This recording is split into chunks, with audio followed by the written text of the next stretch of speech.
여러분 안녕하십니까? 11월 29일 월요일 투데이샷 주요 뉴스입니다. 폐업 예정 소상공인들의 폐업을 지원하고 폐업 이후 취업과 재창업, 업종 전환을 지원하는 희망 리턴 패키지 사업이 제 역할을 하지 못하고 있다는 지적입니다.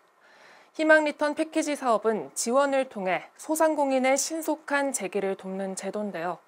정부의 이런 도움에도 소상공인들의 폐업 희망은 급증하고 있는 상황입니다. 폐업을 희망하는 소상공인은 지난해 25,410건으로 2017년보다 무려 8.7배나 급증했습니다. 또 폐업 지원금도 지난 2017년 26억 3,500만 원에서 2020년 298억 3,200만 원으로 무려 11배나 증가했는데요. 국민의힘 김상훈 의원은 소상공인을 어렵게 만든 요인이 무엇인지 제대로 파악하고 대책을 마련해야 할 것이라고 강조했습니다. 화성시가 전국 지자체 중 처음으로 화성-해주 남북협력 제안을 발표했습니다. 화성시는 농업과 보건, 환경과 경제 등 5대 분야 14개 과제를 통해 인도적 지원에서 상호 호혜적 협력 관계를 다져나간다는 방침인데요. 이를 위해 1단계 주요 사업으로 농업 필수품과 의료용품 지원, 산림 생태계 공동조사 등이 포함됐습니다. 서철모 화성시장은 시민과 기업이 함께 남북협력의 길을 만들어낼 것이라며 서두르지 않고 신뢰를 쌓아가는 계기가 되길 희망한다고 말했습니다. 수원시의회 청사 기공식이 오늘 염태영 수원시장과 조석한 수원시의회 의장, 지역 국회의원 등이 참석한 가운데 열렸습니다. 수원시의회는 그동안 수원시청 본관 3, 4층을 청사로 사용해오고 있는데요. 이번에 새로 짓는 청사는 2023년 10월 완공을 목표로 지하 3층, 지상 9층 규모로 건립될 예정입니다. 염태영 수원시장은 수원시의회 청사는 특례시의회 위상에 걸맞고 에너지 효율을 극대화한 친환경 청사로 지을 것이라고 말했습니다.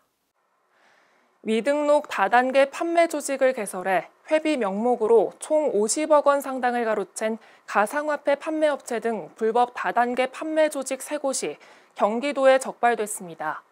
이들이 불법 다단계 판매 등으로 벌어들인 돈은 총 2,310억 원에 이릅니다.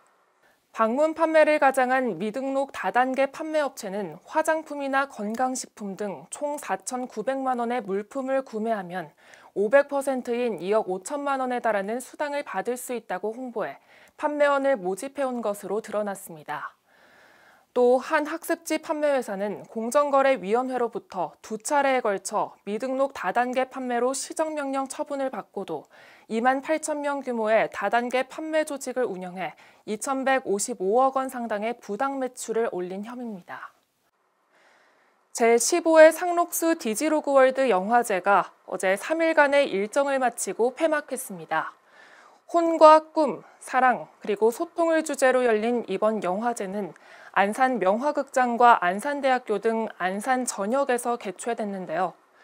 지난 26일 개막식을 시작으로 27일에는 축하 공연과 시상식 등이 진행됐습니다.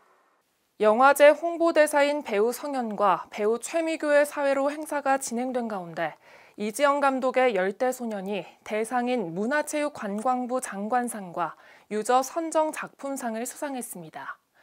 또 최우수 작품상인 경기도지사상은 서삼선 감독의 열대야가, 경기도의장상은 송진석 감독의 밤의 손님들이 수상의 영광을 안았습니다. 우수상인 안산시 의장상은 장재원 감독의 맨홀통신과 임대청 감독의 말리 언니 등이 차지했습니다. 특히 올해의 공로상은 1974년 별들의 고향으로 감독 활동을 시작해 1970, 80년대 한국 영화 황금기를 이끌며 총 20편의 영화를 연출한 이장우 감독에게 헌정됐습니다. 한편 올해는 단편과 중장편 등 554편의 출품 작품 중 총 31편의 작품이 선정됐습니다.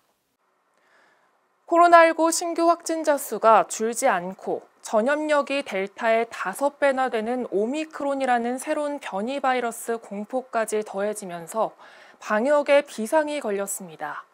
이에 따라 정부는 일상회복 2단계를 유보하고 앞으로 4주간 특별 방역 대책을 시행한다고 밝혔는데요. 우리 모두가 끝까지 경각심을 늦추지 않고 한마음으로 위기 극복에 동참해야겠습니다. 뉴스를 마칩니다. 시청해주신 여러분 고맙습니다.